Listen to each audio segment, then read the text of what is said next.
Putriku hampir saja meninggal, karena ibu mertua dan adik ipar tega mengurungnya di dalam gudang selama 2 hari, tanpa memberinya makanan. Adik iparku berkata sambil menonton drakor. Akhirnya rumah ini bersih dari sampah kecil yang menyusahkan itu, Bu.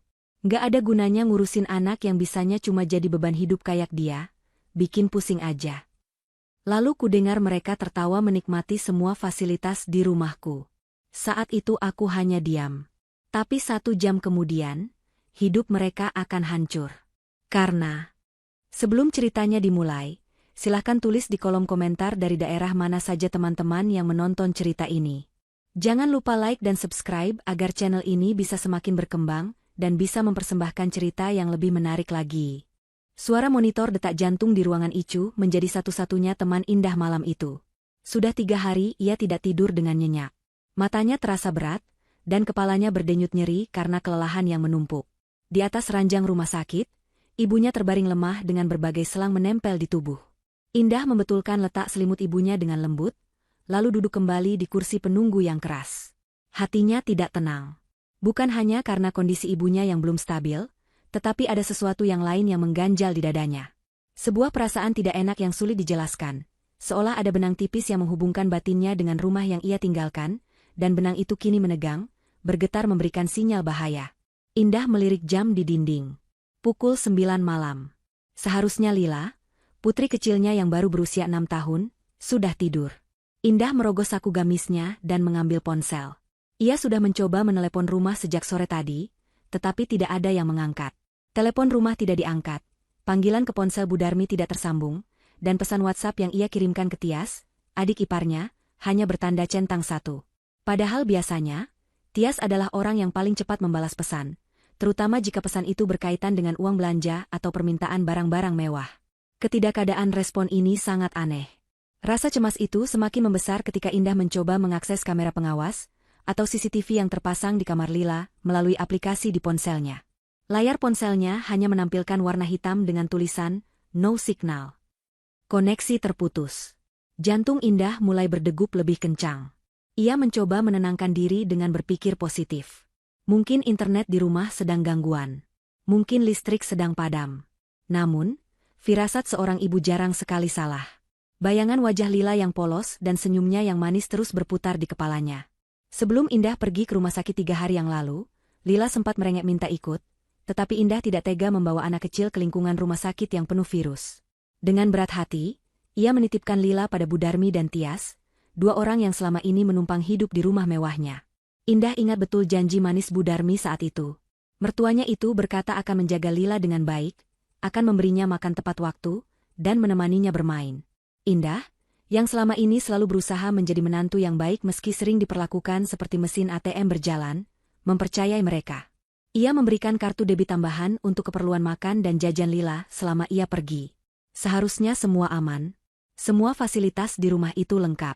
Kulkas penuh dengan makanan, ada pendingin ruangan yang nyaman, dan ada banyak mainan. Tidak ada alasan bagi Lila untuk tidak merasa nyaman. Namun, keheningan dari arah rumah itu terasa mencekik. Tidak tahan dengan rasa was-was yang semakin menyiksa, Indah akhirnya berdiri. Ia memanggil perawat jaga dan menitipkan pesan untuk memantau ibunya secara intensif. Ia memutuskan untuk pulang sebentar. Ia harus memastikan dengan mata kepalanya sendiri bahwa Lila baik-baik saja. Jarak dari rumah sakit ke perumahan elit tempat tinggalnya memakan waktu sekitar 45 menit. Indah memacu mobil mewahnya membelah jalanan kota yang mulai lengang. Hujan rintik-rintik mulai turun, menambah suasana kelam malam itu. Sepanjang perjalanan, Indah terus mencoba menelepon ke rumah, tetapi hasilnya nihil. Perasaannya semakin tidak karuan. Tangannya mencengkeram setir dengan kuat hingga buku-buku jarinya memutih. Ketika mobil Indah memasuki gerbang perumahan, satpam komplek menyapanya dengan hormat.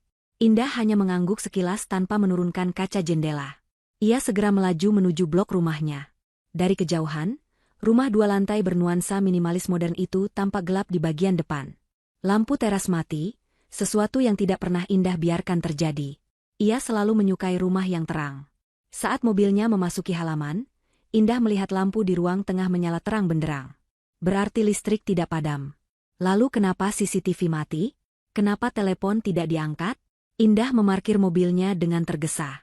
Ia tidak memasukkan mobil ke garasi, melainkan membiarkannya di depan pintu utama.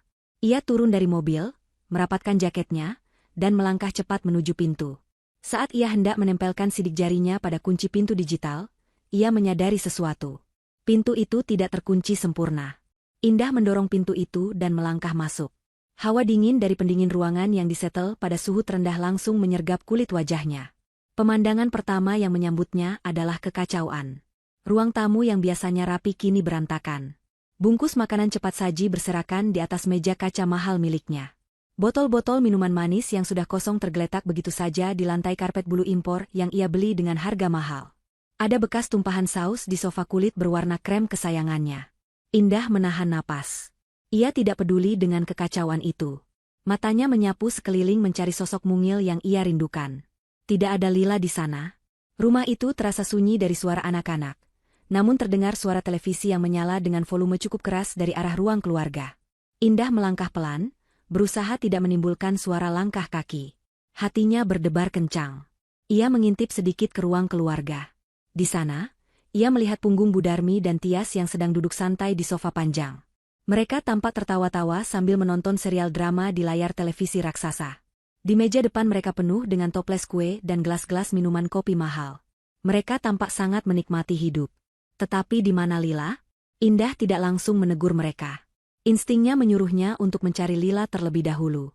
Ia mundur perlahan dan menaiki tangga menuju lantai 2, tempat kamar Lila berada. Pintu kamar Lila tertutup rapat. Dengan tangan gemetar, Indah membuka pintu itu. Ia menyalakan lampu. Kamar itu kosong. Tempat tidur Lila masih rapi, seolah tidak pernah ditiduri selama beberapa hari. Boneka beruang kesayangan Lila tergeletak di lantai dalam posisi tertelungkup.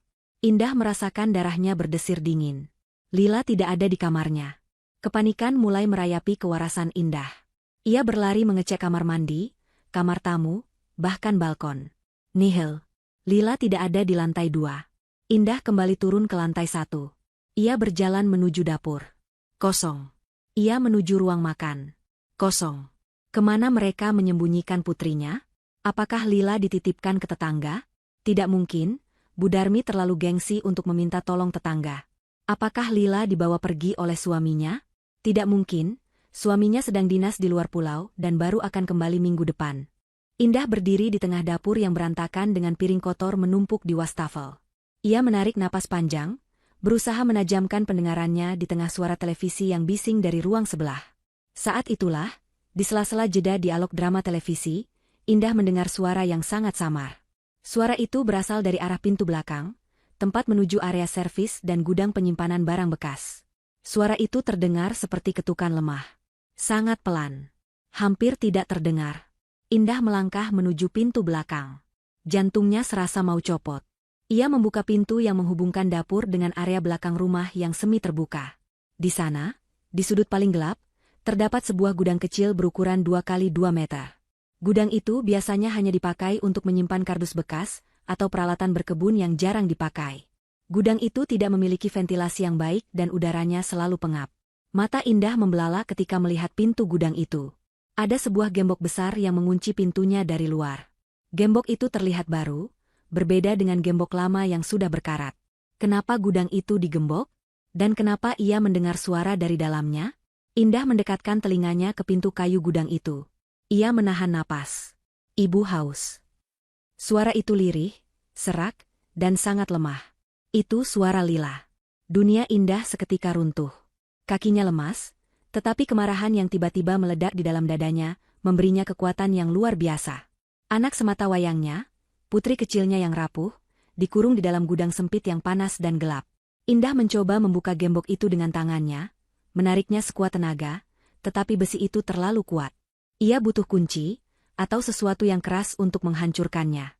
Ia tidak punya waktu untuk meminta kunci pada ibu mertuanya. Ia harus mengeluarkan Lila sekarang juga. Indah berlari kembali ke dapur, matanya liar mencari alat. Ia melihat sebuah palu pemecah daging yang terbuat dari besi berat tergeletak di atas meja dapur. Tanpa pikir panjang, Indah menyambar palu itu dan berlari kembali ke depan pintu gudang. Indah mencengkeram gagang palu besi itu dengan kedua tangannya. Air mata sudah menggenang di pelupuk matanya. Namun ia menahannya agar pandangannya tidak kabur. Ia harus fokus.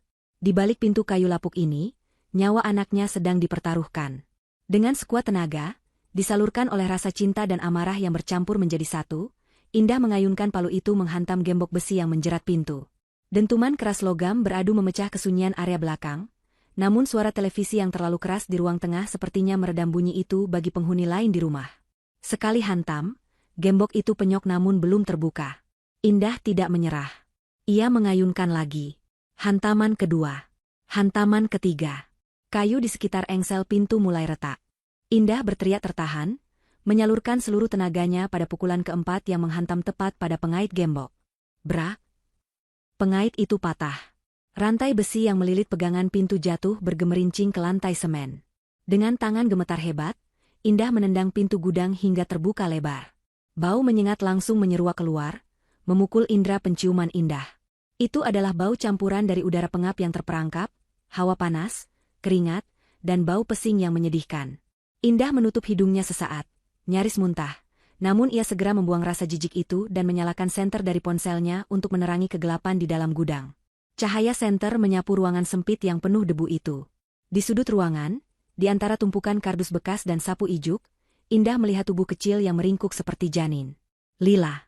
Indah menjatuhkan palu di tangannya dan langsung menghambur memeluk tubuh putrinya. Lila. Ya Allah, nak, ibu di sini, sayang, seru Indah dengan suara tercekat. Saat kulitnya bersentuhan dengan kulit Lila, Indah tersentak kaget. Tubuh Lila panas sekali, demam tinggi membakar tubuh mungil itu. Bibir Lila pecah-pecah parah, kering dan berdarah. Matanya terpejam, cekung dengan lingkaran hitam yang dalam.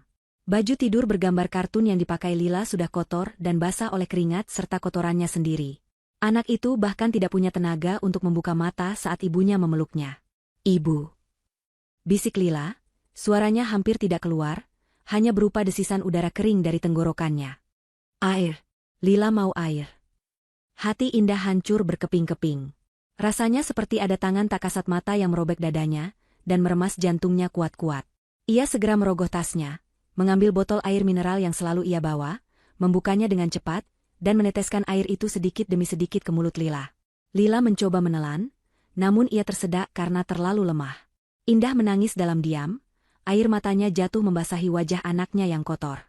Maafkan ibu, nak, maafkan ibu telat, isak Indah sambil mengusap kepala Lila yang lengket. Ia memeriksa nadi Lila. Lemah dan cepat. Tanda dehidrasi berat. Indah tahu ia tidak boleh membuang waktu. Lila harus segera mendapatkan perawatan medis. Jika terlambat sedikit saja, organ-organ tubuhnya bisa mengalami kegagalan fungsi. Indah mengangkat tubuh Lila. Berat badan anaknya terasa menyusut drastis.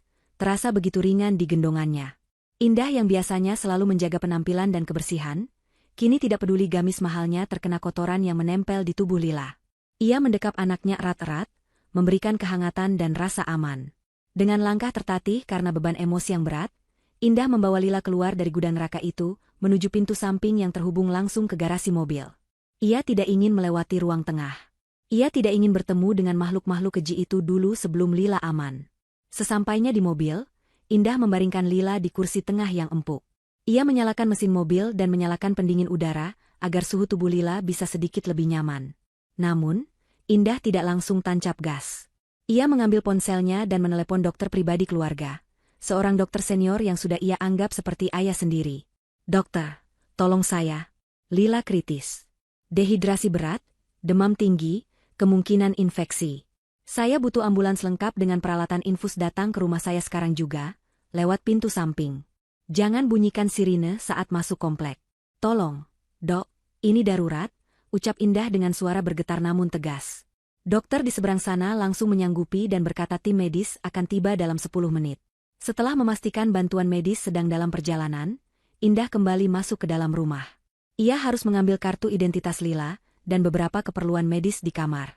Namun, langkahnya terhenti di dekat partisi yang memisahkan ruang makan dan ruang keluarga. Telinganya menangkap percakapan yang membuat darahnya mendidih hingga ke ubun-ubun. Di ruang keluarga yang sejuk, Tia sedang berbaring santai sambil mengangkat kakinya ke atas meja. Di tangannya ada segelas minuman soda dingin yang berembun. Bu Darmi duduk di sampingnya sambil memijat kaki putrinya itu. Akhirnya rumah ini bersih dari sampah kecil yang menyusahkan itu. Bu, suara Tias terdengar jelas, diiringi suara kunyahan keripik kentang. Matanya tidak lepas dari layar televisi yang menampilkan adegan romantis drama Korea. Gak ada gunanya ngurusin anak yang bisanya cuma jadi beban hidup kayak dia, bikin pusing aja. Mending dia dikurung di sana, biar tahu rasa. Kalau mati ya syukur, ngurangin jatah beras. Bu Darmi tertawa kecil menanggapi ucapan anaknya. Iya, enduk. Biarin aja dia kapok. Lagian Indah juga bodoh. Ninggalin anak penyakitan kayak gitu sama kita. Dipikir kita ini babysitter apa? Harusnya dia bayar kita lebih kalau mau anaknya diurus beneran. Uang jajan yang dia kasih kemarin kan udah habis buat kamu belanja tas online itu. Jadi ya wajar kalau jatah makan Lila kita potong. Potong? Kita nggak ngasih dia makan sama sekali 2 hari ini, Bu? Tias tergelak. Seolah itu adalah lelucon paling lucu sedunia. Biarin dia minum air keran kalau bisa nyalain keran di gudang. Lupa, keran di gudang kan mati. Hahaha. Indah berdiri mematung di balik partisi. Tangannya mengepal begitu kuat hingga kukunya melukai telapak tangannya sendiri. Rasa sedih yang tadi mendominasi kini berganti menjadi kemurkaan yang dingin dan absolut. Mereka bukan manusia. Mereka adalah iblis yang berwujud keluarga. Mereka menikmati fasilitas mewah yang Indah berikan, memakan makanan yang dibeli dengan keringat Indah, berteduh di rumah yang cicilannya dibayar Indah. Tapi dengan tega mereka menyiksa anak Indah hingga hampir mati, dan sekarang menertawakannya seperti sebuah hiburan. Pusaran mematikan di bawahnya. Ia tidak akan berteriak. Teriakan hanya untuk orang yang lemah. Ia tidak akan menjambak atau memukul mereka sekarang. Itu terlalu mudah dan terlalu cepat. Ia ingin mereka merasakan sakit yang perlahan, rasa takut yang merayap, dan kehancuran yang total. Indah mengeluarkan ponselnya diam-diam. Ia mengaktifkan fitur perekam suara dan merekam sisa percakapan mereka selama beberapa detik lagi sebagai bukti tambahan. Setelah itu, ia mengirim pesan singkat kepada kepala keamanan komplek dan pengacara perusahaannya. Pesan itu singkat, siapkan tim. Lakukan rencana pembersihan. Sekarang. Setelah ambulans datang dan membawa Lila pergi bersama asisten rumah tangga kepercayaannya yang baru saja datang menyusul, Indah tidak ikut masuk ke dalam ambulans. Ia membiarkan Lila ditangani oleh profesional. Tugasnya sebagai ibu sekarang adalah memastikan para pelaku kejahatan ini mendapatkan ganjaran yang setimpal. Indah merapikan hijabnya yang sedikit miring, menghapus sisa air mata di pipinya, dan berjalan perlahan keluar dari persembunyiannya menuju ruang tengah. Langkah kakinya yang mantap terdengar bergaung di lantai marmer. Tias dan Bu Darmi belum menyadari kehadirannya. Indah berdiri tegak di belakang sofa mereka, menatap punggung mereka dengan tatapan yang bisa membekukan api neraka. Ia melirik jam tangan mewahnya. 1 jam. Ia akan menghancurkan hidup mereka hanya dalam waktu 1 jam. Seru sekali tontonannya, ucap Indah dengan nada suara rendah dan dingin. Seketika, tawa Tias dan Bu Darmi terhenti. Mereka tersentak kaget dan menoleh ke belakang secara bersamaan. Wajah mereka pucat pasi saat melihat Indah berdiri menjulang di sana, bukan dengan senyuman menantu yang ramah, melainkan dengan aura gelap yang mengerikan. Suara Indah yang datar namun tajam itu, memecah gelembung kenyamanan yang sedang dinikmati oleh Bu Darmi dan Tias. Mereka berdua terlonjak di sofa seakan-akan tersengat aliran listrik tegangan tinggi. Gelas minuman bersoda yang dipegang Tias nyaris tergelincir dari tangannya yang mendadak berkeringat dingin. Wajah Bu Darmi yang tadinya merah merona karena tertawa, kini memucat seketika saat melihat menantunya berdiri tegak di belakang mereka. Bukan hanya kehadiran Indah yang mengejutkan, tetapi sorot matanya yang tidak biasa. Tidak ada kehangatan, tidak ada rasa hormat, hanya ada kehampaan yang menakutkan, seolah-olah Indah sedang menatap 2 onggok daging busuk yang harus segera dibuang. Indah, kapan kamu sampai? Nak, kok tidak mengabari ibu dulu? Bu Darmi tergagap, mencoba memasang topeng wajah manis yang selama ini selalu ia gunakan untuk memanipulasi menantunya. Ia mencoba berdiri untuk menyambut Indah, namun lututnya terasa lemas melihat aura intimidasi yang begitu kuat memancar dari tubuh Indah. Indah tidak menjawab pertanyaan basa-basi itu. Ia melangkah perlahan mengelilingi sofa, bunyi sepatu hak datarnya mengetuk lantai marmer dengan irama yang teratur dan mencekam. Ia menatap sisa makanan yang berserakan di meja, remah-remah keripik yang mengotori karpet mahalnya, dan bungkus-bungkus makanan cepat saji yang menumpuk. Pemandangan kemewahan dan kerakusan ini begitu kontras dengan kondisi Lila yang baru saja ia temukan di gudang belakang. Kotor, haus, dan sendirian. Mana Lila? Tanya Indah singkat. Suaranya pelan, namun setiap suku kata terdengar penuh penekanan. Tias yang sudah berhasil menguasai rasa kagetnya, kini kembali pada watak aslinya yang arogan. Ia mendengus pelan, lalu menyandarkan punggungnya kembali ke sofa dengan santai, seolah menantang Indah. Lila? Ya di kamarnya lah. Tidur. Lagian kamu ini pulang-pulang bukannya salah malah nanya anak terus. Ganggu orang lagi nonton aja. Di kamar? Ulang Indah dengan nada menyindir. Ia menatap tepat ke manik mata Tias. Kamu yakin dia di kamar? Di kasur yang empuk? Dengan AC yang dingin? Bu Darmi mulai gelisah. Ia menyenggol lengan Tias, memberi kode agar anaknya itu diam. Namun Tias yang merasa dirinya berhak atas rumah kakaknya itu tidak peduli. Ya iyalah. Emang mau di mana lagi? Udah deh, Kak Indah kalau capek mending istirahat sana. Jangan cari masalah malam-malam.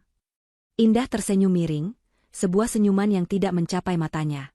Tanpa berkata apa-apa lagi, ia mengeluarkan ponselnya dari saku gamis. Jarinya menari lincah di atas layar, lalu menekan tombol putar dengan volume maksimal. Rekaman suara yang baru saja diambil Indah beberapa menit lalu menggema di seluruh ruangan mewah itu. Suara Tias terdengar jernih dan lantang dari speaker ponsel. Akhirnya rumah ini bersih dari sampah kecil yang menyusahkan itu, Bu. Gak ada gunanya ngurusin anak yang bisanya cuma jadi beban hidup kayak dia, bikin pusing aja. Kemudian disusul suara tawa Bu Darmi dan Tias yang terdengar sangat jahat. Wajah Tias berubah merah padam, bukan karena malu, tapi karena marah lantaran ketahuan. Sementara Bu Darmi tampak seperti orang yang tertangkap basah mencuri, matanya liar mencari alasan. Keheningan yang menyusul setelah rekaman itu berakhir terasa sangat berat dan menyesakan. Sampah kecil? Tanya Indah, mengulangi kata-kata Tias. Beban hidup. Bukannya meminta maaf, Tias justru meledak. Ia berdiri dan berkacak pinggang di depan Indah. Rasa irinya yang selama ini terpendam akhirnya tumpah ruah. Iya. Emang kenapa kalau aku bilang begitu? Fakta kan? Anak kamu itu lemah, cengeng, nyusahin. Kita di sini mau hidup tenang. Tapi dia dikit-dikit nangis, dikit-dikit minta makan. Wajar dong kalau kita kasih pelajaran biar dia mandiri. Lagian ini rumah kakakku juga, jadi aku berhak ngatur siapa yang boleh ada di sini dan siapa yang enggak. Indah menatap adik iparnya dengan tatapan tidak percaya. Bagaimana mungkin ada manusia sejahat ini? Indah menarik napas panjang, berusaha menahan tangannya yang gatal ingin menampar wajah Tias. Kekerasan fisik hanya akan membuat tangannya kotor dan memberi mereka alasan untuk melapor balik. Indah adalah wanita berpendidikan. Ia akan menghancurkan mereka dengan cara yang jauh lebih menyakitkan daripada sekadar tamparan. Jadi, kalian mengaku mengurung Lila di gudang selama 2 hari tanpa makan dan minum. Hanya karena dia, menyusahkan, kalian menonton drama? Tanya Indah memastikan, diam-diam ponselnya masih terus merekam. Itu hukuman, Indah. Hukuman mendidik. Setelah Bu Darmi mencoba membela diri, suaranya bergetar. Kami tidak bermaksud jahat. Cuma biar dia tidak manja. Mendidik sampai hampir mati? Potong Indah tajam. Dokter bilang dia dehidrasi berat. Kalau saya terlambat 1 jam saja, ginjalnya bisa rusak. Kalian bukan mendidik. Kalian mencoba membunuhnya. Kata, membunuh, membuat Bu Darmi terdiam 1000 bahasa. Namun Tias masih keras kepala. Ah, lebay banget sih. Paling dia cuma lemes dikit. Jangan drama deh, Kak. Indah mengangguk pelan. Cukup sudah. Ia sudah mendengar semua pengakuan yang ia butuhkan. Hatinya kini benar-benar tertutup untuk mereka. Tidak ada lagi rasa kasihan, tidak ada lagi rasa hormat pada mertua, tidak ada lagi toleransi untuk adik ipar. Malam ini, hubungan kekeluargaan itu resmi putus. Indah melangkah mundur menuju sofa tunggal di seberang mereka. Ia duduk dengan tenang, menyilangkan kakinya dengan anggun, dan meletakkan ponselnya di meja. Baiklah, ucap Indah, suaranya kembali tenang. Namun ketenangan itu adalah ketenangan sebelum badai besar menghantam. Kalian bilang rumah ini milik suami saya juga? Kalian bilang kalian berhak menikmati semua ini? Silakan. Nikmati sisa-sisa waktu kalian di sini. Kalian punya waktu tepat 60 menit. 1 jam dari sekarang. Maksud lo apa? Tanya Tias kasar, mulai merasa tidak enak. 1 jam menuju kehancuran kalian, jawab Indah dingin. Tertawalah sepuasnya sekarang. Habiskan makanan itu. Karena setelah 1 jam ini berlalu, kalian akan memohon-mohon untuk bisa kembali ke detik ini, tapi tidak akan bisa. Ancaman Indah menggantung di udara, berat dan mencekam. Namun, watak manusia yang sombong seringkali menutupi akal sehat mereka. Tias mendengus remeh, kembali duduk dan mengambil toples kue nastar premium di meja. Ia mengunyah dengan mulut terbuka, sengaja ingin memprovokasi kakak iparnya. Dalam pikiran sempit Tias, Indah tidak akan berani berbuat macam-macam karena ada kakaknya. Suami Indah, yang pasti akan membela ibunya. Selama ini Indah selalu diam dan mengalah. jadi Tias yakin kali ini pun Indah hanya menggertak sambal. Alah, ibu tenang aja. Kak Indah cuma nakut-nakutin, ujar Tias sambil mengibaskan tangan ke arah ibunya yang masih tampak pucat. Paling juga dia mau ngadu ke Mas Arya. Mas Arya kan sayang banget sama ibu, mana mungkin percaya sama omongan istrinya yang lebay ini. Bu Darmi sedikit tenang mendengar ucapan anaknya. Benar juga, pikirnya. Arya adalah anak yang sangat berbakti. Tidak mungkin Arya membiarkan ibunya diusir atau disakiti. Bu Darmi kembali menegakkan duduknya, mencoba mendapatkan kembali wibawanya sebagai mertua. Indah, kamu jangan kurang ajar ya sama orang tua. Ibu ini yang melahirkan suamimu. Tanpa ibu, suamimu tidak akan jadi orang sukses seperti sekarang. Rumah ini juga hasil kerja keras anakku, jadi wajar kalau ibu menikmatinya. Indah tidak menanggapi celotehan mereka. Ia mengambil tablet kerjanya dari dalam tas. Wajahnya diterangi cahaya layar tablet, tampak serius dan fokus. Jari jemarinya bergerak cepat membuka aplikasi perbankan, aplikasi penyedia layanan utilitas rumah tangga, dan kontak-kontak penting. Ia sedang tidak bermain-main. Ia sedang memutus satu persatu urat nadi kehidupan nyaman yang selama ini dinikmati oleh para parasit di hadapannya. Menit kelima berlalu. Tias mulai bosan melihat Indah yang hanya diam menatap tablet. "Woi, katanya mau ngancurin kita? Kok malah main iPad? Nggak jelas banget sih," ejek Tias. Ia meraih remote TV dan membesarkan volumenya, sengaja ingin mengganggu konsentrasi Indah. Suara dialog drama Korea memenuhi ruangan, bersahut-sahutan dengan suara kunyahan Tias. Indah tetap bergeming. Ia baru saja mengirim pesan konfirmasi kepada manajer PLN Prioritas dan penyedia layanan internet fiber optik. Sebagai nasabah VVIP yang membayar tagihan puluhan juta setiap bulan untuk berbagai propertinya, permintaan Indah diproses dengan sangat cepat melalui jalur khusus. Menit ke-10. Tiba-tiba, layar televisi raksasa berukuran 80 inci itu mati mendadak. Gelap gulita. Suara drama Korea yang bising lenyap seketika. Ruangan menjadi hening. "Loh, kok mati?" Tias menekan-nekan tombol remote dengan kasar. "TV mahalnya rusak nih. Dasar barang rongsokan." Belum sempat Tias selesai memaki, lampu kristal gantung yang mewah di langit-langit ruang tamu berkedip sekali, lalu padam total. Kegelapan menyelimuti seluruh rumah. Bukan hanya lampu ruang tamu, tapi lampu di dapur, teras, dan lantai 2 juga mati. Rumah besar itu kini tenggelam dalam kegelapan pekat. Hanya cahaya bulan samar yang masuk dari jendela besar yang memberi sedikit penerangan. Detik berikutnya, suara dengungan halus dari pendingin ruangan, AC, sentral berhenti. Kipas angin mati. Kulkas berhenti bergetar. Wi-Fi router di sudut ruangan juga kehilangan lampunya. Kesunyian yang mencekam kini benar-benar terasa. "Bu, kok mati lampu sih?" teriak Tias panik. Ia tidak suka gelap. "Coba cek saklarnya. Atau tokennya habis kali?" "Mana mungkin token, ini kan pasca bayar." Suara Bu Darmi terdengar gemetar dalam gelap. "Indah, nyalain lampunya. Jangan main-main kamu." Di tengah kegelapan itu, sebuah cahaya putih terang menyala dari arah sofa tunggal. Indah menyalakan senter dari ponselnya. Ia tidak mengarahkan senter itu ke depan, melainkan menaruhnya di meja dengan posisi menghadap ke atas, sehingga cahaya itu menyorot wajahnya dari bawah. Efek pencahayaan itu membuat wajah cantik Indah terlihat menyeramkan, dengan bayangan-bayangan tegas di sekitar mata dan hidungnya. Ia terlihat seperti hakim yang siap menjatuhkan vonis mati. "Listrik rumah ini atas nama saya. Internet atas nama saya. Langganan TV kabel atas nama saya." Suara Indah terdengar tenang, namun menggema di ruangan yang sunyi itu. "Saya yang membayar tagihannya setiap bulan. Dan malam ini, saya memutuskan untuk berhenti menjadi donatur bagi hidup kalian." "Kurang ajar," teriak Tias. Ia mencoba menyalakan senter di ponselnya sendiri, tapi ia baru sadar baterainya habis karena dipakai menonton drama seharian tanpa diisi ulang. "Nyalain nggak? Panas nih." Udara di dalam rumah yang tertutup rapat mulai terasa pengap. Tanpa AC, suhu ruangan naik dengan cepat. Aroma sisa makanan yang tadi mereka makan mulai tercium lebih menyengat dan tidak enak. Ketidaknyamanan fisik mulai menyerang mereka. "Kalian mengurung anak saya di gudang yang gelap dan panas, bukan?" tanya Indah lagi. "Sekarang, rasakan sedikit dari apa yang Lila rasakan. Ini baru permulaan. Masih ada 50 menit lagi." Bu Darmi mulai merasakan sesak napas. Bukan karena asma, tapi karena panik. Ia tidak menyangka Indah benar-benar nekat mematikan listrik satu rumah, hanya untuk menghukum mereka. "Indah, ibu gerah. Ibu nggak kuat panas. Nyalakan AC-nya, nak." Nanti ibu sakit. Sakit? Indah terkekeh pelan, tawa yang kering dan tanpa emosi. Lila demam tinggi di gudang kalian tidak peduli. Sekarang baru 5 menit, tanpa AC kalian sudah mengeluh sakit? Di mana ketangguhan yang tadi kalian banggakan saat menyiksa cucu sendiri?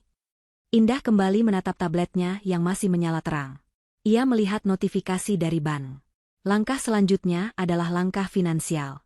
Selama ini, Tias dan Bu Darmi memegang kartu kredit tambahan, supplementary card, yang tagihannya dibayar oleh Indah dan suaminya. Tias sering menggunakan kartu itu untuk gaya hidup hedonnya. Siska Tiasari, panggil Indah menyebut nama lengkap adik iparnya. Saya lihat tagihan kartu kredit bulan ini membengkak sampai 50 juta rupiah. Tas baru? Sepatu baru? Perawatan wajah? Iya, kenapa? Mas Arya aja nggak protes. Tantang Tias dalam gelap. Mas Arya tidak protes karena dia pikir itu dipakai untuk keperluan rumah tangga dan Lila. Tapi karena saya pemegang kartu utamanya, jari Indah menekan tombol, block card, dan report as fraud di aplikasi perbankannya, maka mulai detik ini, semua kartu itu hanyalah potongan plastik tidak berguna. Ting! Ponsel Tias yang baterainya tinggal 2% itu berbunyi. Sebuah SMS masuk dari bank. Di sisa tenaga baterai terakhir, Tias membaca notifikasi itu, kartu kredit Anda telah diblokir permanen oleh pemegang utama. Anjing! Maki Tias kasar, membanting ponselnya yang mati total ke sofa. Jaga mulutmu, tegur Indah tajam. Simpan tenaga kalian.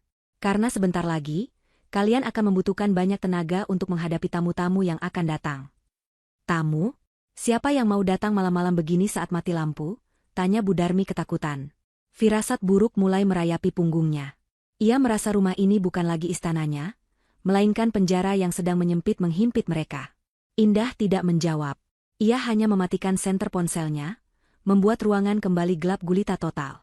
Tunggu saja, bisiknya dari dalam kegelapan. Hitung mundur terus berjalan. 30 menit lagi menuju kehancuran total.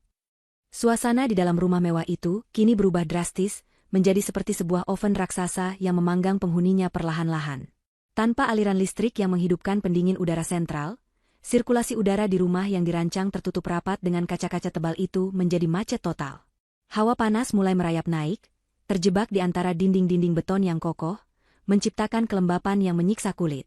Aroma sisa makanan cepat saji, pizza dingin, tulang ayam, dan saus yang mulai mengering, yang berserakan di meja ruang tamu kini menguap ke udara, bercampur dengan bau keringat dari tubuh Tias dan Bu Darmi yang mulai membasahi baju tidur mereka. Kegelapan pekat yang menyelimuti ruangan semakin menambah rasa sesak, seolah oksigen di sana perlahan disedot keluar, menyisakan karbon dioksida yang menyesakkan dada.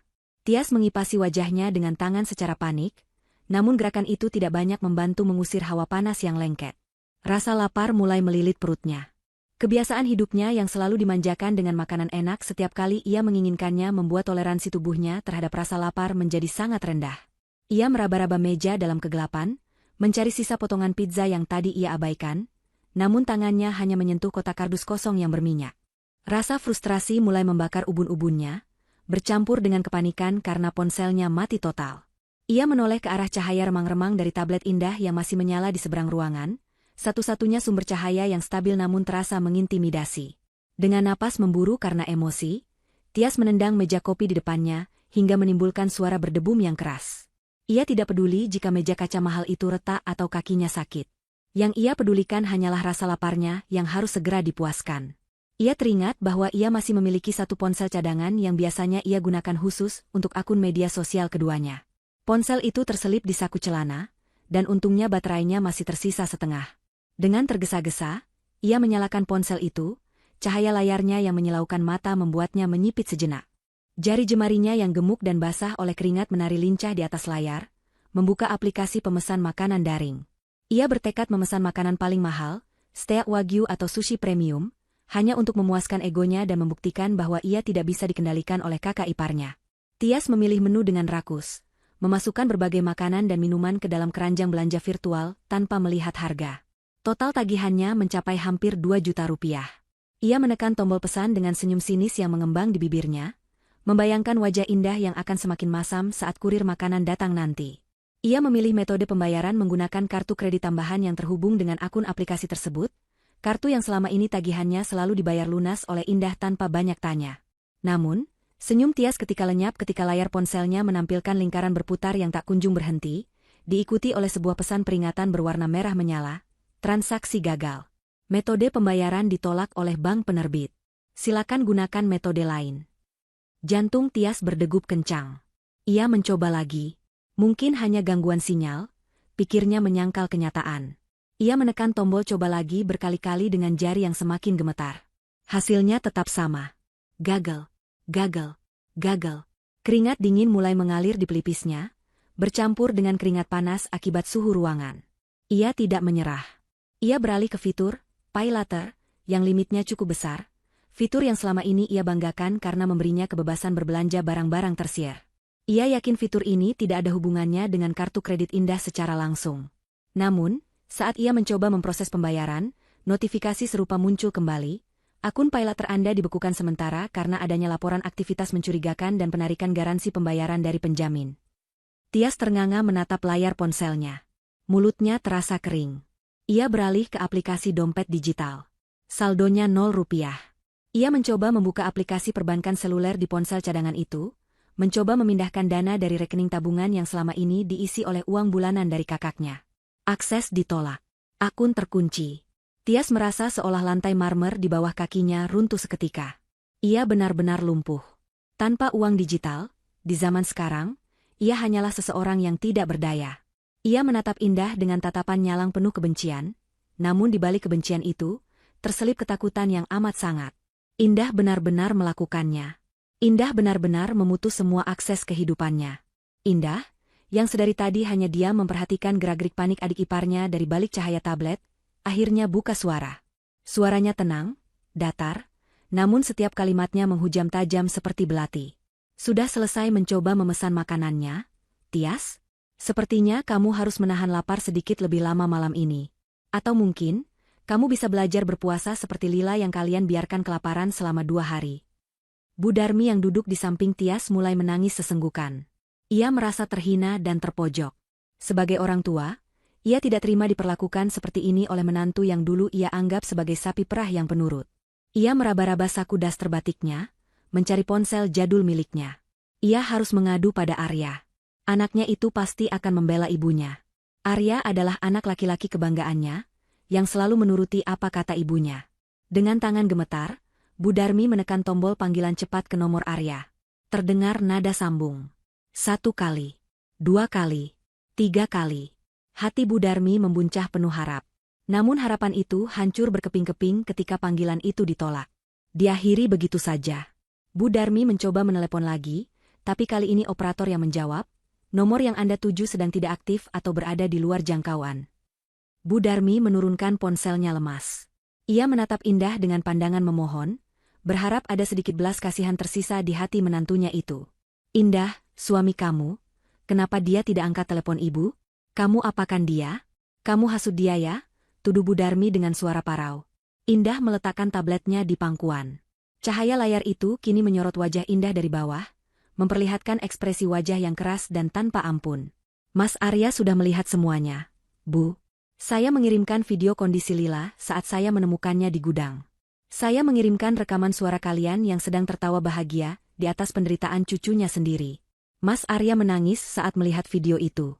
Dia baru sadar selama ini dia telah memelihara ular berbisa di dalam rumahnya sendiri. Dia yang meminta saya untuk melakukan apapun yang menurut saya pantas untuk menghukum kalian. Dia sudah memblokir nomor ibu dan Tias. Dia tidak mau mendengar suara kalian lagi sampai proses hukum berjalan. Kata, hukum, membuat Bu Darmi tersentak hebat. Tubuhnya menegang.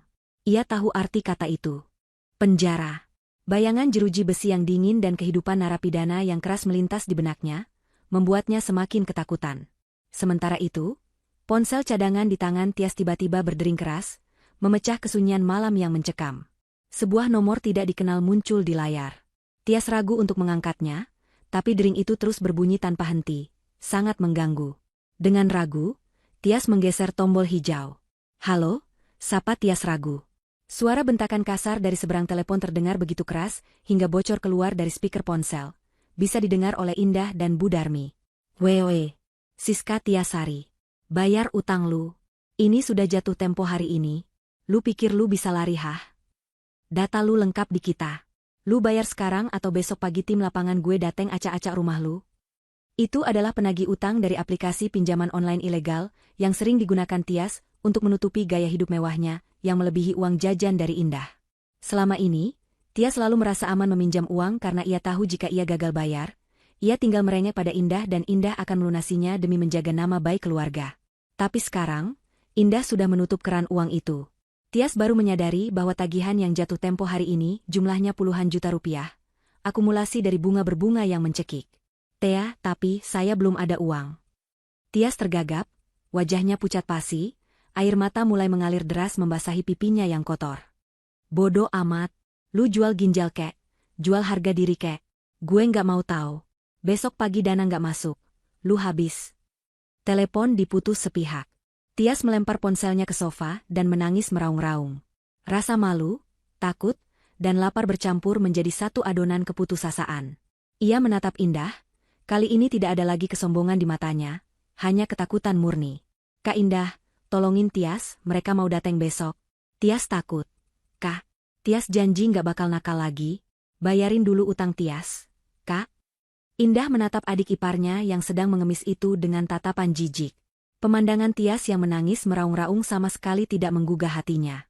Justru, bayangan Lila yang merintih haus di gudang kembali muncul, memperkeras hatinya menjadi sekeras berlian. Bukankah tadi kamu bilang Lila itu beban hidup? Tanya Indah dingin. Sekarang, kamulah beban hidup yang sebenarnya. Dan saya sudah memutuskan untuk membuang beban itu. Selesaikan urusanmu sendiri dengan penagih utang itu. Itu bukan urusan saya. Nama kamu yang ada di perjanjian utang, bukan nama saya. Nikmatilah buah dari gaya hidupmu yang menjijikan itu. Waktu terus berjalan. Menit ke-45. Suhu ruangan semakin panas, napas mereka semakin sesak, dan mental Tia serta Bu Darmi sudah hancur lebur bahkan sebelum polisi datang. Mereka terjebak dalam kegelapan, kelaparan, ketakutan akan masa depan, dan kesadaran pahit bahwa payung perlindungan yang selama ini menaungi mereka, Indah, kini telah berubah menjadi badai yang siap meluluh lantakan sisa hidup mereka. Tepat pada menit ke-50, suara gedoran di pintu depan memecah keheningan mencekam yang menyelimuti ruang tamu. Gedoran itu bukan ketukan tamu yang sopan, melainkan hantaman kepalan tangan yang tegas, berwibawa, dan menuntut untuk dibukakan. Suara itu menggema di seluruh penjuru rumah yang gelap, membuat Bu Darmi dan Tias yang sedang meringkuk ketakutan di sofa saling berpelukan erat. Jantung mereka berpacu lebih cepat dari sebelumnya. Siapa yang datang malam-malam begini? Apakah penagih utang itu benar-benar datang lebih cepat? Atau polisi? Ketakutan akan hal yang tidak diketahui adalah siksaan psikologis terberat bagi mereka saat ini. Indah berdiri dari kursi tunggalnya dengan tenang. Ia merapikan gamisnya yang sedikit kusut karena duduk lama, membetulkan letak hijabnya, dan mengambil ponselnya yang difungsikan sebagai senter. Tamu kita sudah datang. Gumamnya pelan, lebih kepada dirinya sendiri daripada kepada dua wanita gemetar di sofa itu. Cahaya senter ponsel Indah membelah kegelapan, menciptakan lorong cahaya menuju pintu utama. Langkah kakinya terdengar mantap dan percaya diri saat ia berjalan menuju pintu. Saat Indah membuka pintu utama yang besar dan berat itu, cahaya senter dari luar langsung menyorot masuk, menyilaukan mata. Bukan hanya satu senter, tapi puluhan. Di depan pintu rumahnya, berdiri kerumunan orang.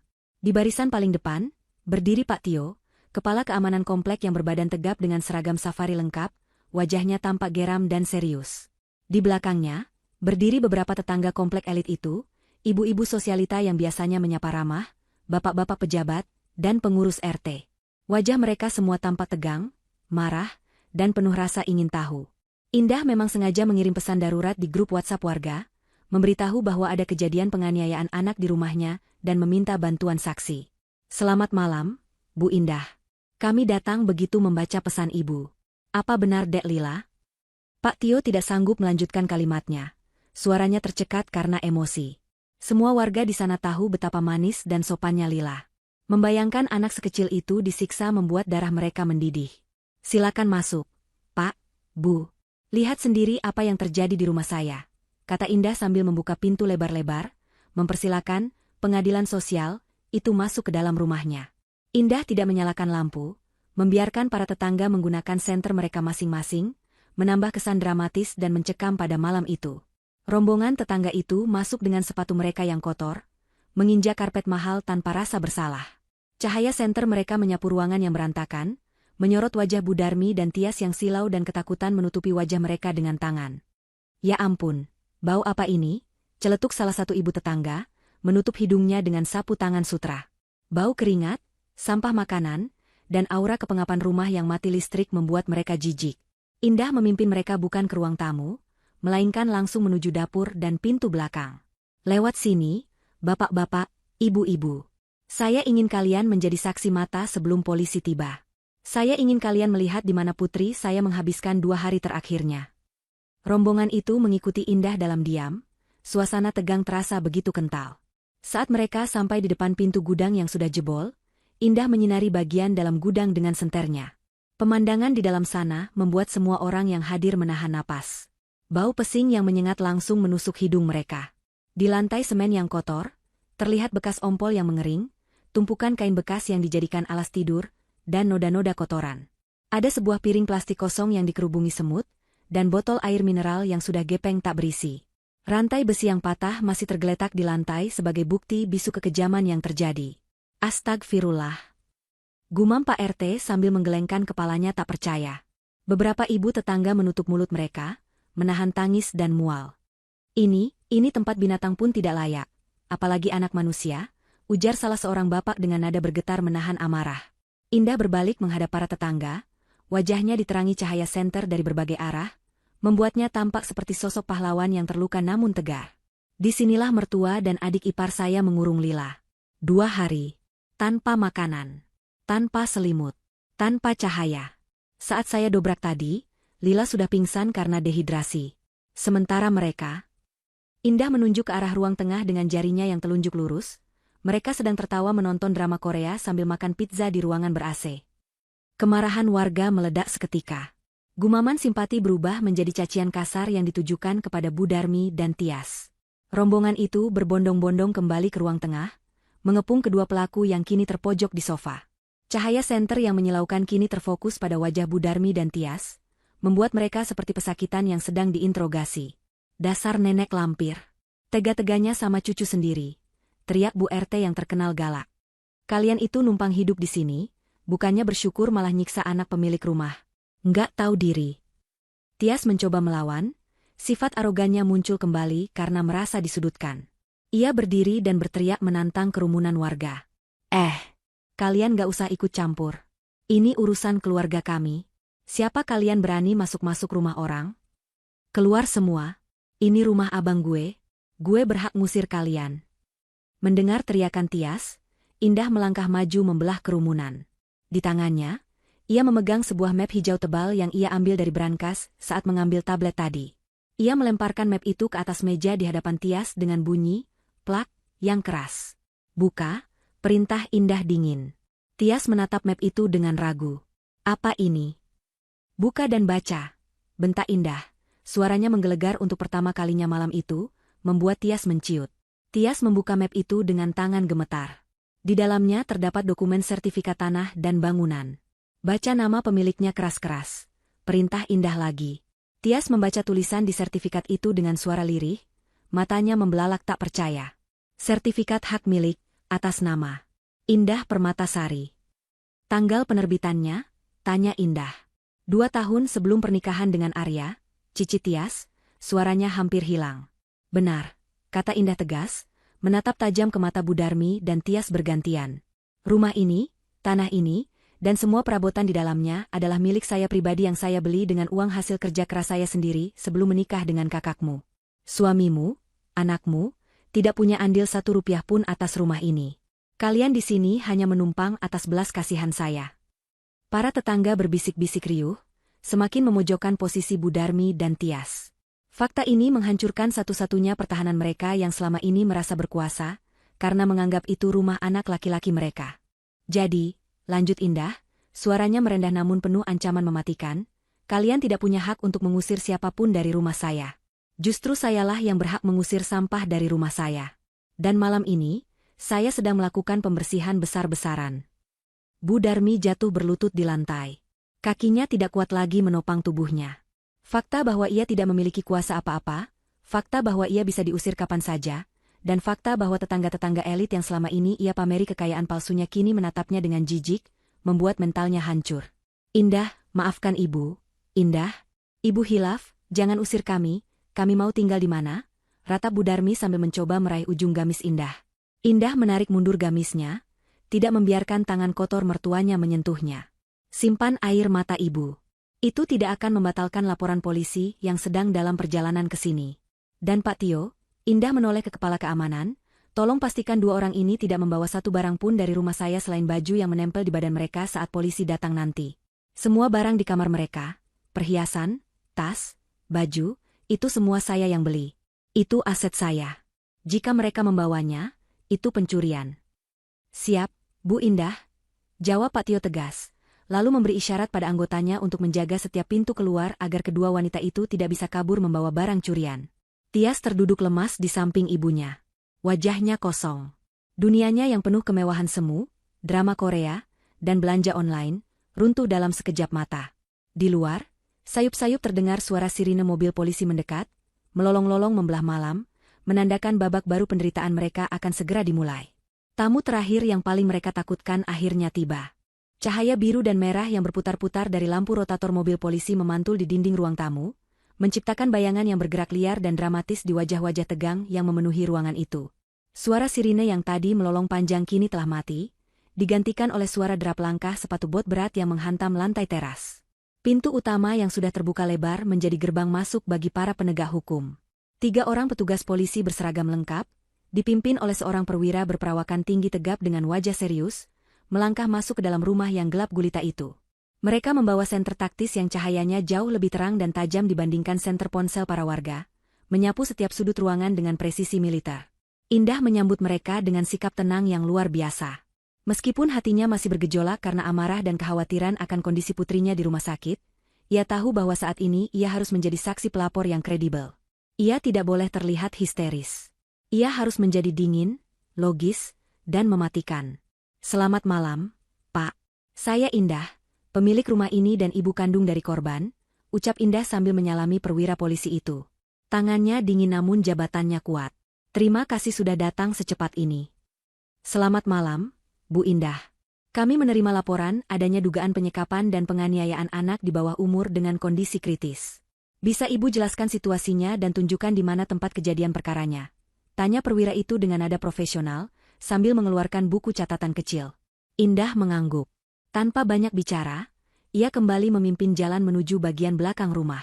Kali ini, iring-iringan itu terasa lebih resmi dan menakutkan.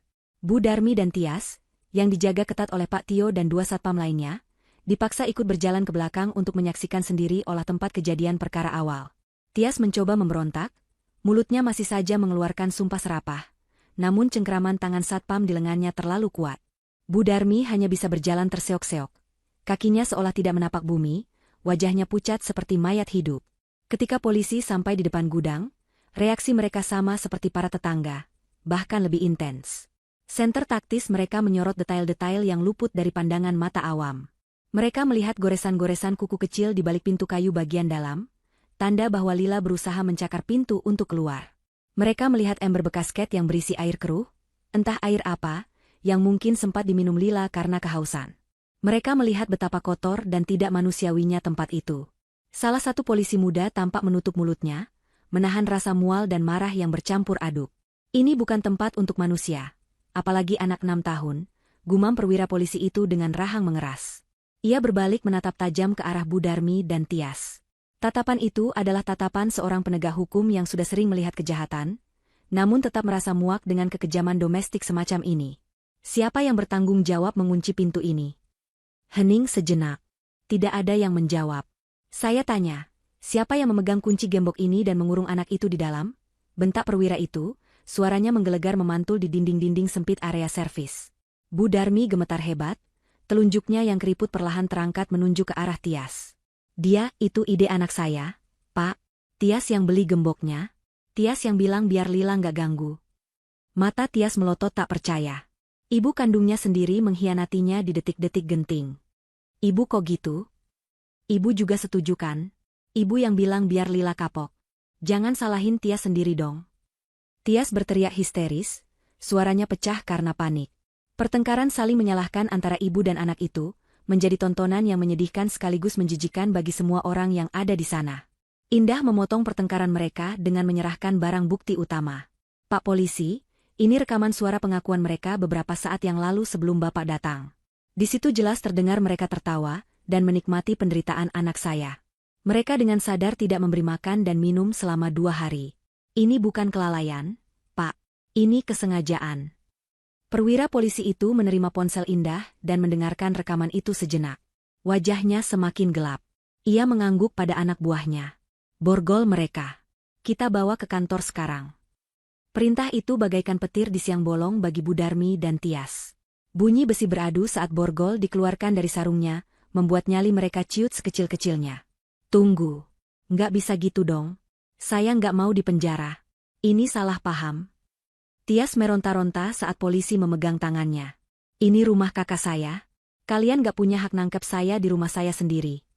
Saudari Tias, ucap polisi itu tegas sambil mengunci gelang borgol di pergelangan tangan Tias dengan bunyi klik yang dingin. Anda kami tahan atas dugaan pelanggaran Undang-Undang Perlindungan Anak, pasal kekerasan fisik dan penelantaran yang mengakibatkan korban luka berat, serta percobaan pembunuhan berencana. Ancaman hukumannya 15 tahun penjara. Anda punya hak untuk diam, karena apapun yang Anda katakan sekarang akan kami catat dan dapat memberatkan Anda di pengadilan. Mendengar kata 15 tahun, kaki Tias lemas seketika. Tubuhnya merosot ke lantai, diseret oleh polisi agar tetap berdiri.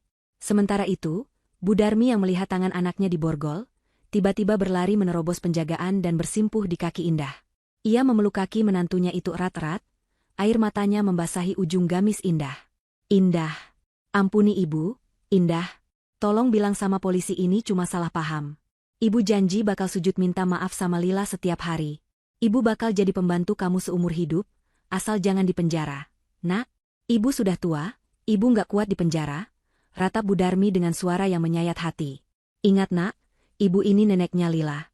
Darah daging ibu mengalir di tubuh Lila.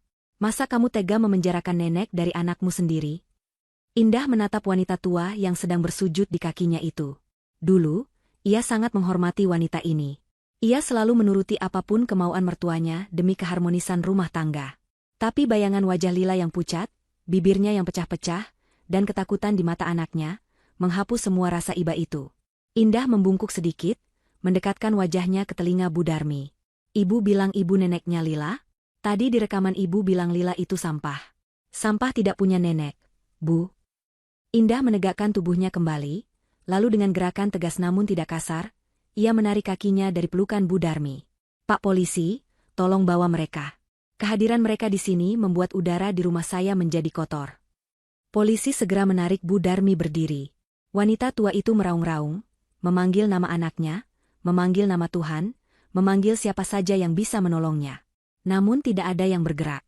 Para tetangga hanya menatap dengan pandangan mencemooh.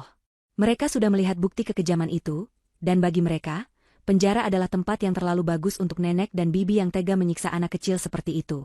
Iring-iringan itu mulai bergerak keluar dari dapur menuju ruang depan.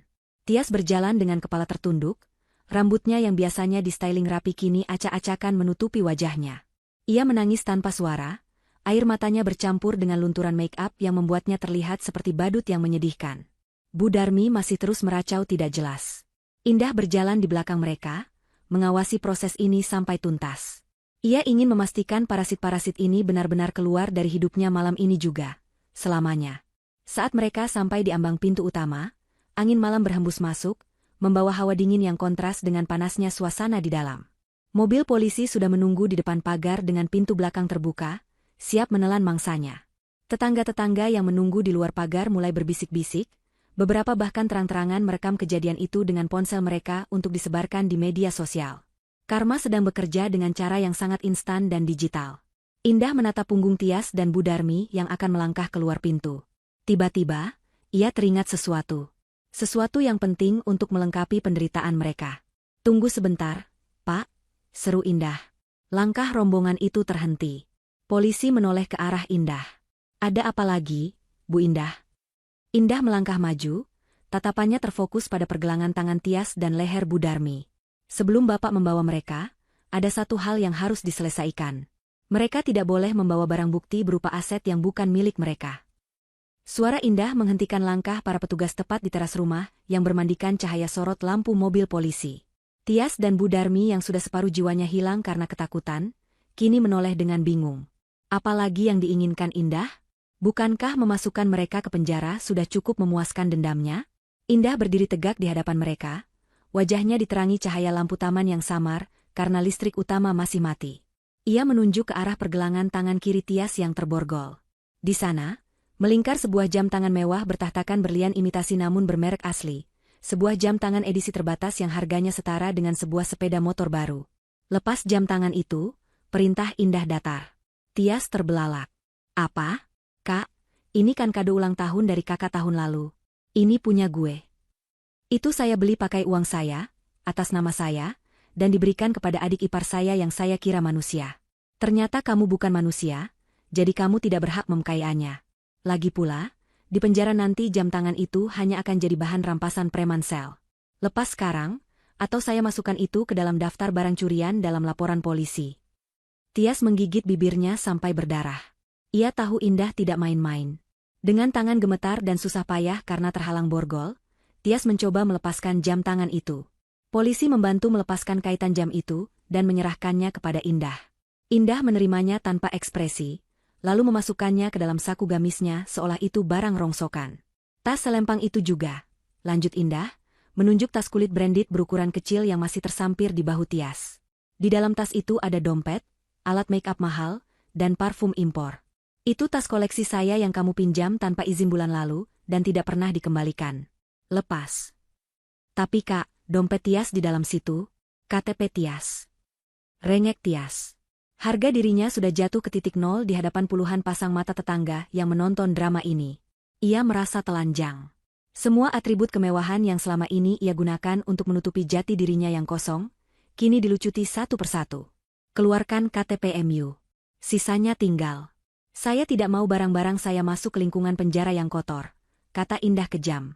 Polisi kembali membantu. Mereka mengeluarkan kartu identitas Tias dan menyerahkannya ke tangan Tias yang terborgol, lalu memberikan tas mewah itu kepada Indah. Tias kini berdiri hanya dengan balutan piyama satin yang mulai kusut dan sandal rumah yang tipis. Ia tampak sangat menyedihkan. Indah kemudian beralih ke Bu Darmi. Mertuanya itu secara refleks menutupi lehernya dengan tangan. Di lehernya melingkar kalung emas seberat 20 gram dengan liontin batu giok. Kalung itu, Bu, itu mahar pernikahan saya yang ibu pinjam dengan alasan mau dipakai kondangan 3 tahun lalu, tapi sampai sekarang ibu klaim sebagai milik ibu. Kembalikan. Itu hak saya. Indah, ini satu-satunya perhiasan ibu, tegak kamu. Nak? Bu Darmi menangis lagi. Ia merasa seperti dikuliti hidup-hidup. Kehilangan harta bagi Bu Darmi rasanya lebih menyakitkan daripada kehilangan kebebasan. Ibu tega membiarkan cucu ibu mati kelaparan? Kenapa saya harus peduli dengan perhiasan ibu? Lagi pula, ibu tidak butuh perhiasan di dalam sel tahanan. Lepas sekarang, atau saya minta polwan yang melepaskannya secara paksa. Ancaman itu ampuh. Dengan air mata bercucuran, Bu Darmi melepaskan kalung itu. Tangannya gemetar hebat saat menyerahkan emas berkilauan itu ke tangan Indah. Indah menggenggam kalung itu erat-erat. Ini bukan soal nilai uangnya, ini soal mengambil kembali harga diri dan haknya yang selama ini diinjak-injak. Cincin di jari manis itu juga. Itu cincin yang saya beli saat bonus akhir tahun lalu. Tunjuk Indah lagi. Tidak ada ampun. Malam ini adalah malam pembersihan total. Setelah semua perhiasan dan barang mewah dilucuti, Tias dan Bu Darmi berdiri di sana, di hadapan publik, sebagai dua wanita biasa yang lemah, miskin, dan pesakitan. Tanpa emas, tanpa tas branded, tanpa kesombongan. Aura mereka meredup total. Tetangga-tetangga yang menonton berdecak kagum sekaligus ngeri melihat ketegasan Indah. Mereka baru sadar bahwa wanita lembut yang selama ini hanya tersenyum ramah itu, memiliki sisi besi yang tak tertekuk. Tepat saat polisi hendak mendorong mereka masuk ke dalam mobil patroli, sebuah suara dering panggilan video dari ponsel Tias yang dipegang salah satu polisi berbunyi. Polisi itu melihat layar. Ada panggilan masuk. Nama kontaknya, Mas Arya kakak tersayang. Mau diangkat? Tanya polisi itu pada Indah. Indah mengangguk. Angkat, Pak. Biar dia melihat wajah adik dan ibunya untuk terakhir kali sebelum diproses. Polisi itu mengangkat panggilan video tersebut dan mengarahkan layar ponsel ke wajah Tias yang basah oleh air mata. Di layar, muncul wajah Arya, suami Indah, dengan latar belakang kamar hotel di luar negeri. Wajah Arya terlihat bengkak dan merah. Matanya sembab seperti habis menangis hebat. Mas Arya. Mas Arya tolongin Tias. Mas Arya lihat nih, Kak Indah jahat banget. Dia panggil polisi. Dia jeblosin ibu sama Tias ke penjara. Mas Arya ngomong dong sama polisinya. Mas Arya kan pemilik rumah ini juga. Tias berteriak histeris ke arah layar ponsel, berharap kakaknya akan menjadi pahlawan kesiangan yang menyelamatkan mereka. Bu Darmi juga ikut mendekat.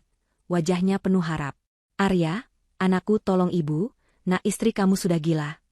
Namun, respon yang mereka dapatkan sungguh di luar dugaan. Arya tidak marah pada polisi. Arya tidak membentak Indah.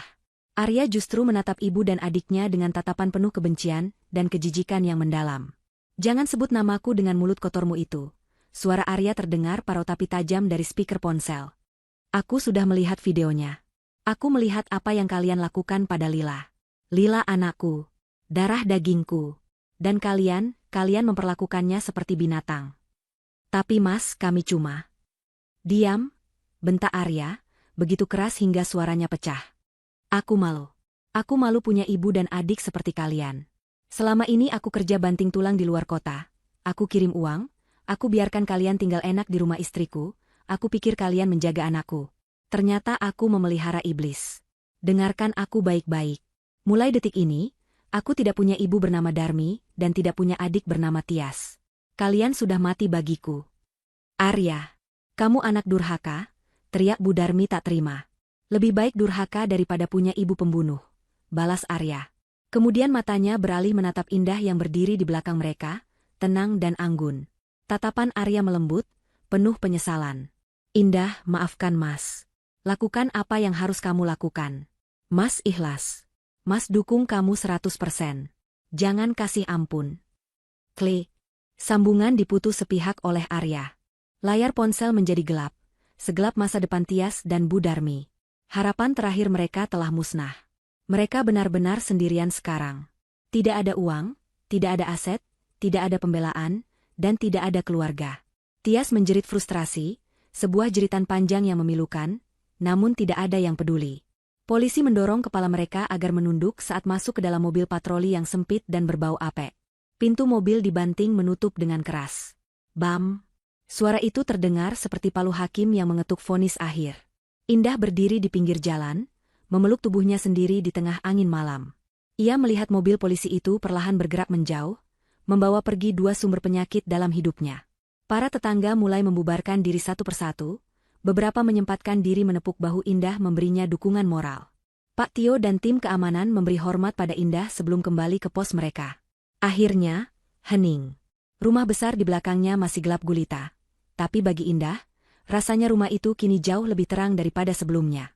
Ia menarik napas panjang, menghirup udara malam yang segar, bebas dari racun kemunafikan yang selama bertahun-tahun meracuni udara di rumahnya. Indah mengambil ponselnya, menatap foto Lila di layarnya. Bertahanlah sebentar lagi, sayang. Ibu akan datang. Rumah kita sudah bersih.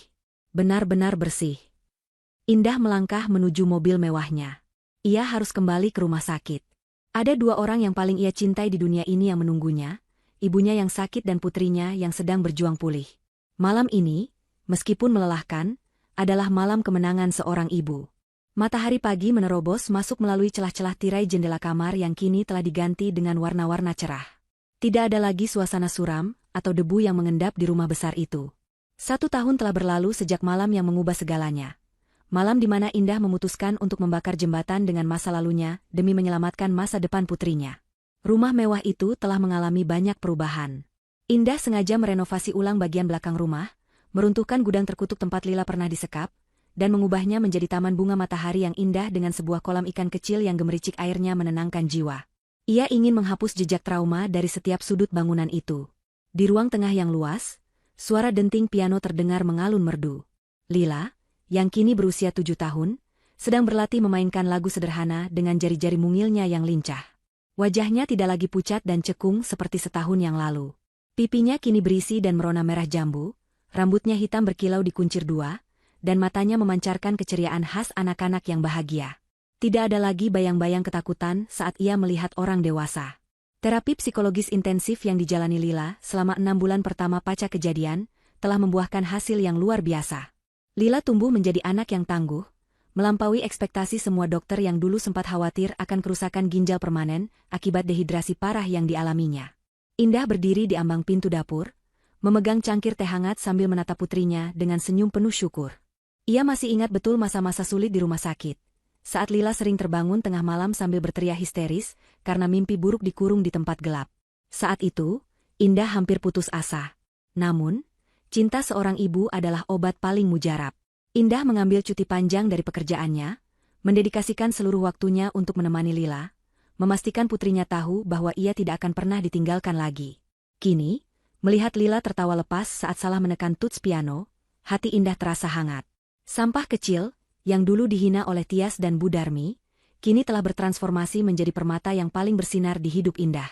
Kehidupan Indah sendiri juga telah berubah drastis. Tanpa beban finansial untuk membiayai gaya hidup parasit mertua dan adik iparnya, tabungan Indah melonjak tajam. Ia bisa fokus mengembangkan bisnis butik busana muslimnya, hingga membuka 2 cabang baru di luar kota. Indah menjadi lebih percaya diri, lebih tegas, dan lebih disegani oleh rekan bisnis maupun karyawannya. Pengalaman pahit itu telah menempa mentalnya menjadi sekuat baja. Ia tidak lagi menjadi wanita penurut yang bisa diinjak-injak atas nama, bakti pada keluarga suami. Ia kini adalah ratu di istananya sendiri. Siang itu, bel rumah berbunyi. Seorang asisten rumah tangga baru, yang direkrut dengan seleksi sangat ketat dan latar belakang terpercaya, membukakan pintu. Tamu itu adalah Arya. Pria itu berdiri canggung di teras, memegang sebuah kotak kado besar bergambar boneka. Penampilan Arya jauh berbeda dari setahun yang lalu. Wajahnya terlihat lebih tua dari usianya, ada guratan kelelahan dan kesedihan yang mendalam di matanya. Pakaiannya rapi namun sederhana, bukan lagi setelan jas mahal yang dulu sering dibelikan Indah. Sejak kasus itu meledak, Arya hancur.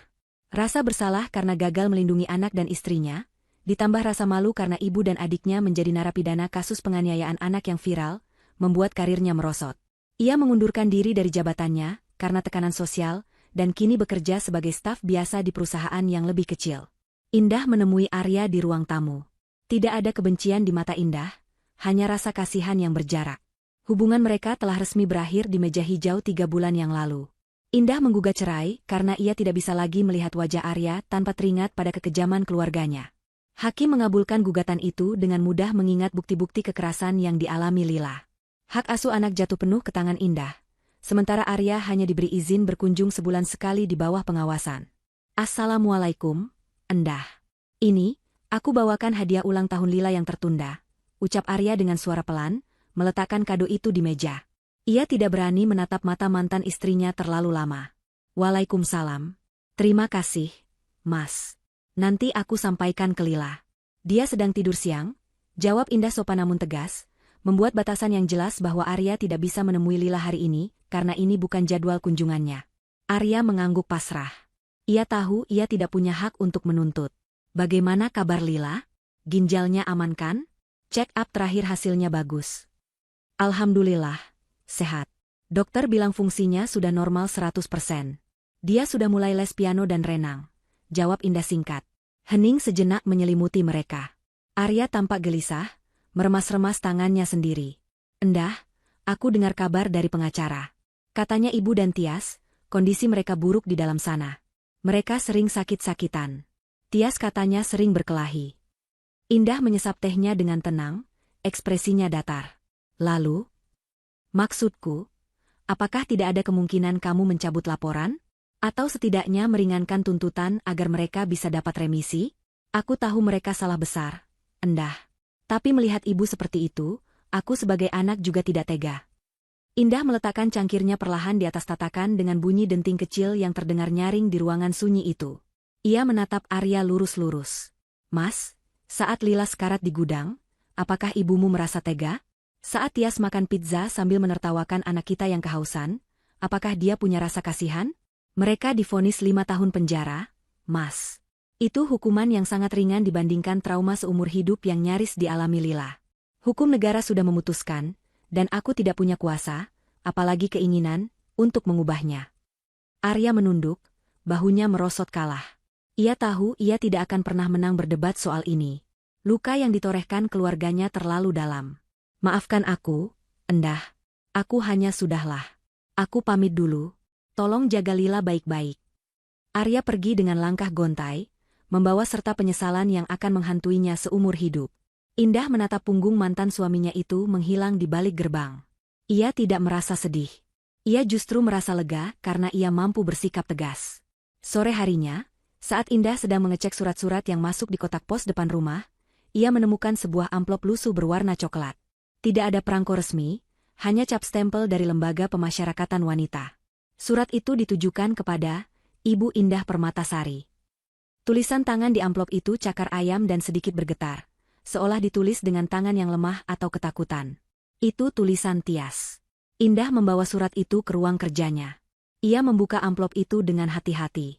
Bau apek yang samar tercium dari kertas murah yang ada di dalamnya. Indah membaca isi surat itu. Isinya penuh dengan permohonan, kata-kata manis yang dipaksakan, dan diakhiri dengan permintaan uang karena mereka tidak tahan lagi hidup di penjara tanpa backing dana.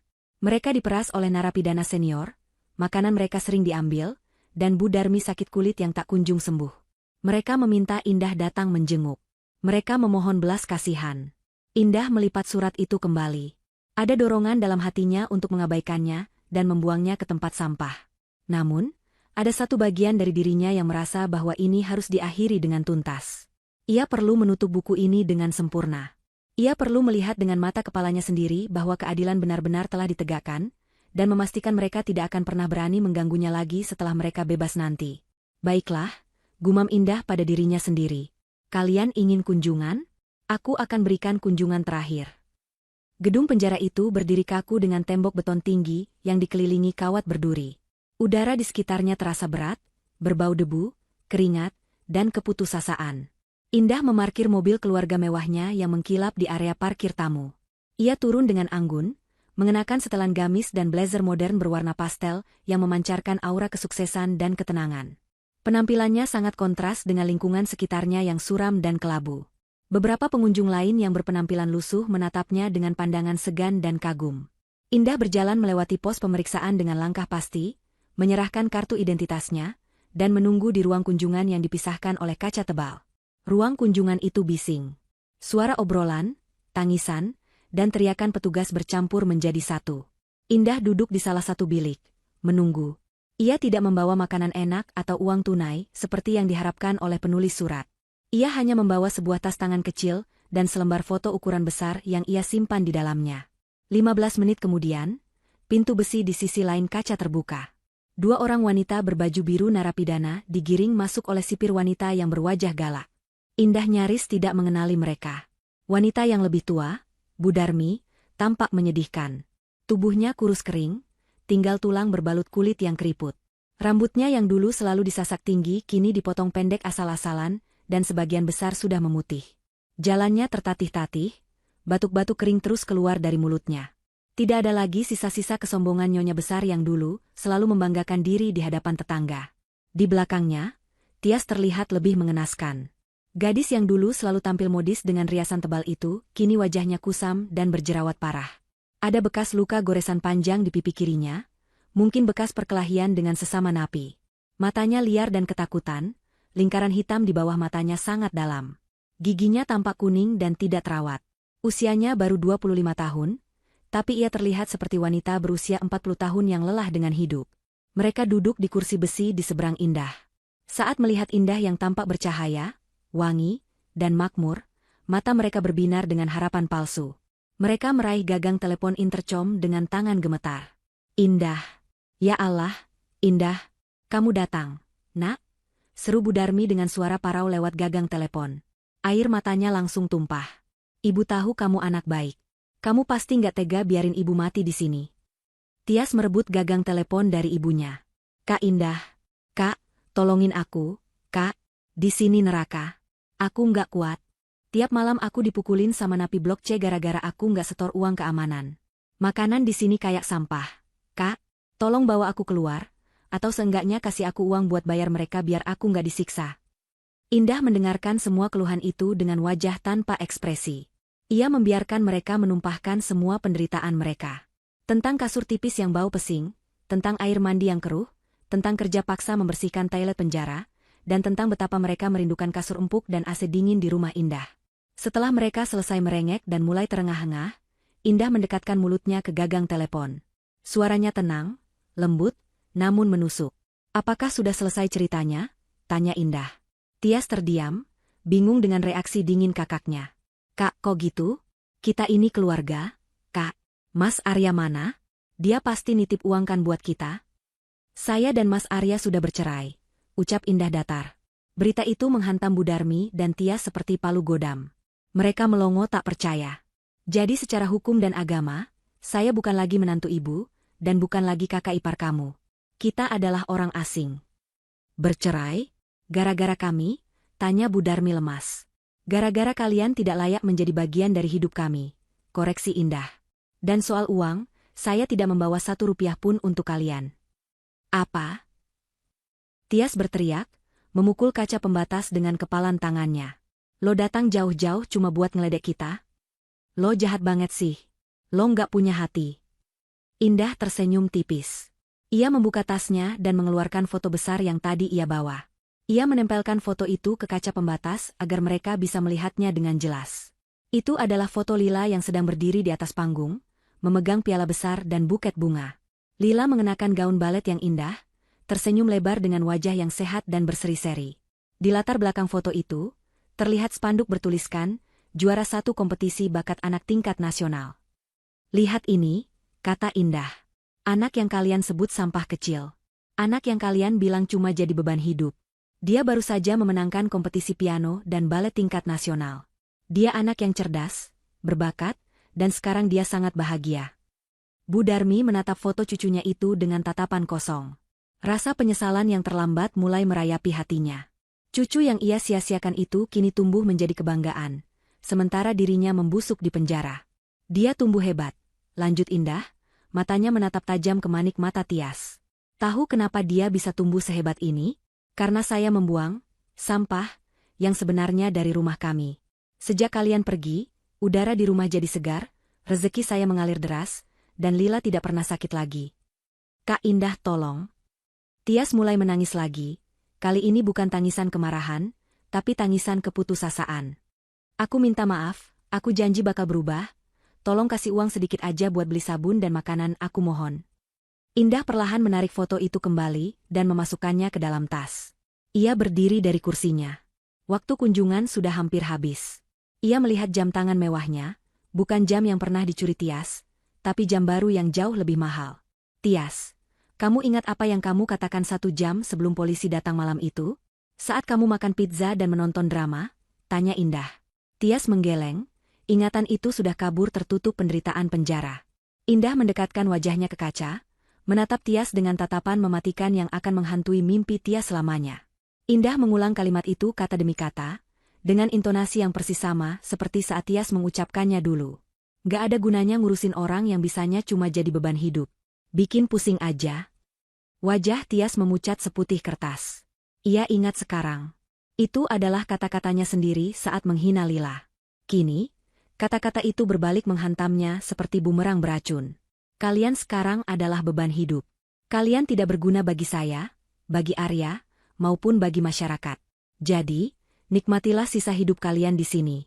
Bersihkan toilet itu, makanlah makanan sisa itu. Itu adalah hasil yang kalian tanam sendiri." Indah meletakkan gagang telepon itu kembali ke tempatnya. Hubungan terputus. "Indah, jangan pergi. Indah." Bu Darmi berteriak-teriak sambil memukul kaca, tapi suaranya teredam. Tias merosot ke lantai, menangis meraung-raung menyadari bahwa tidak ada lagi harapan. Penjaga sipir datang dan menarik mereka dengan kasar untuk kembali ke sel yang gelap dan pengap. Indah berbalik badan tanpa menoleh lagi. Ia berjalan keluar dari ruang kunjungan dengan langkah ringan. Langkah kaki yang bebas dari dendam, bebas dari masa lalu, dan bebas dari parasit. Begitu Indah melangkah keluar dari gedung penjara, sinar matahari sore yang hangat langsung menyambutnya. Langit berwarna jingga keemasan, sangat indah. Angin sepau-sepau memainkan ujung hijabnya. Indah menghirup udara kebebasan itu dalam-dalam. Di kejauhan, ia melihat mobilnya. Di dalam hatinya, ia sudah berjanji akan mengajak Lila makan es krim sepulang dari sini. Pembalasan terbaik bukanlah dengan kekerasan, melainkan dengan hidup bahagia dan sukses, sementara mereka yang jahat hancur oleh kejahatan mereka sendiri. Indah tersenyum, masuk ke dalam mobilnya, dan melaju meninggalkan gerbang penjara yang tertutup rapat, mengunci masa lalunya di belakang selamanya.